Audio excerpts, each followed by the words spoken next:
This outcome of the AUC has seriously given us what we call the paradigm shift. Why? It's simply because you'd realize that we have Raila maniacs and Raila phobia.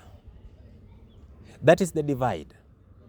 And that is warranted. Look at the votes that Raila got, 7 million against Ruto's 7.2 million. It tells you that almost half are happy and half are not happy. And that informs the reasons as to why he got those votes. So this one also had to come into play. And people who are really celebrating right now over this loss are only just but registering their displeasure with the Gen Z revolution and how it was handled. Because we saw a situation where the opposition and largely the Azimio part of it, Raila himself, called the Gen Zs to be leaderless, rudderless, and every other thing.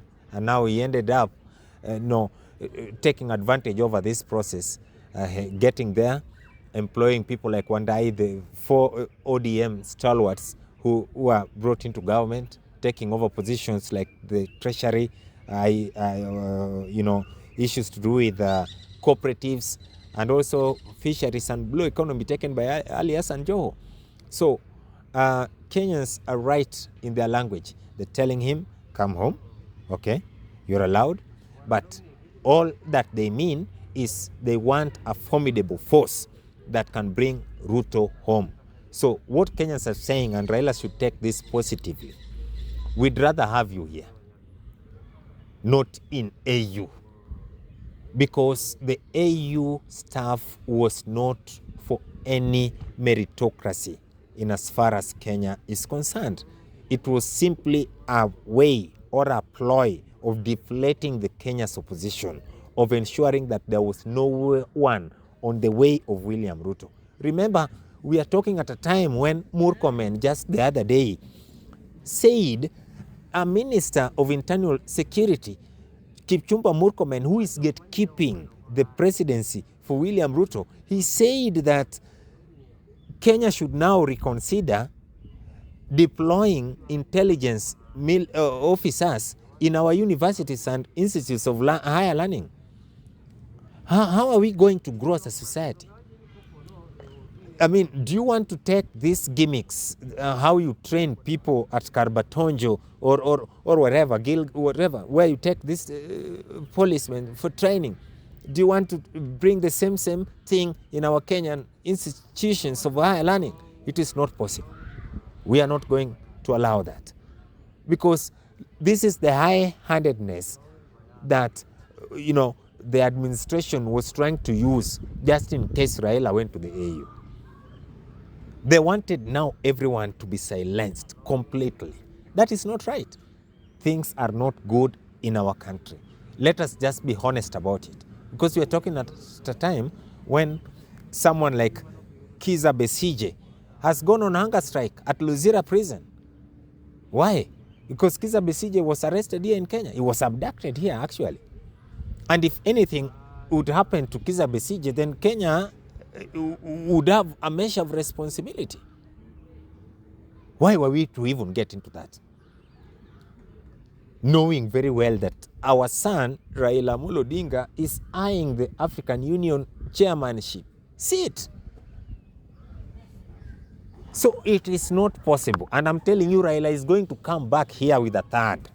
I do not even know where he's going to register his first displeasure.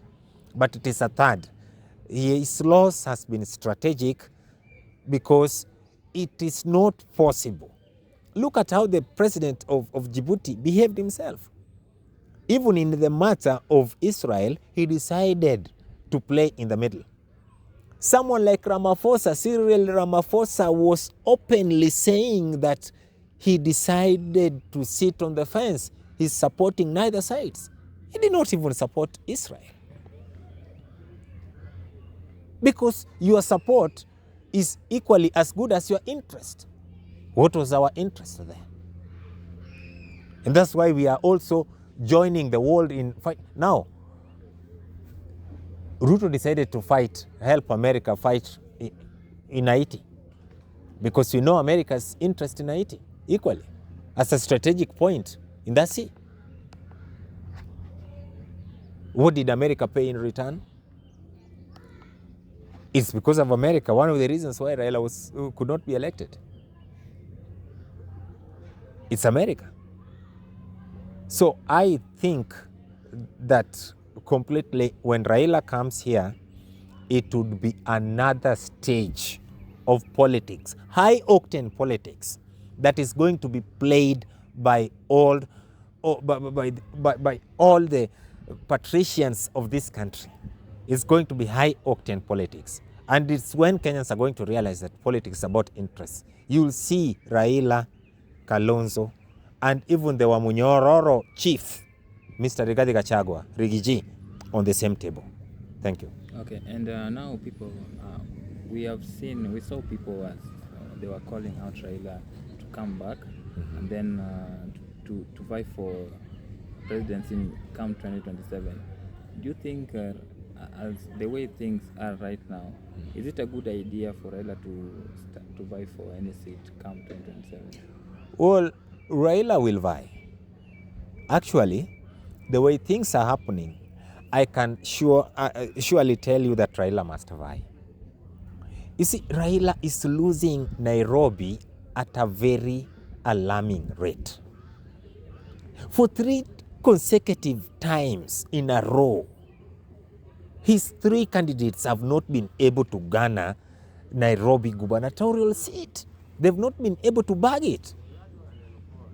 All his preferred gubernatorial candidates in Nairobi have always been licked by the opponents.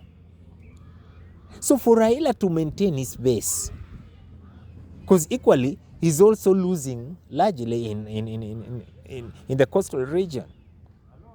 Let's not talk about Western. And every other politician in Kenya is worried about what William Ruto is doing. He's trying to force people to enter the Kenya Kwanza by force.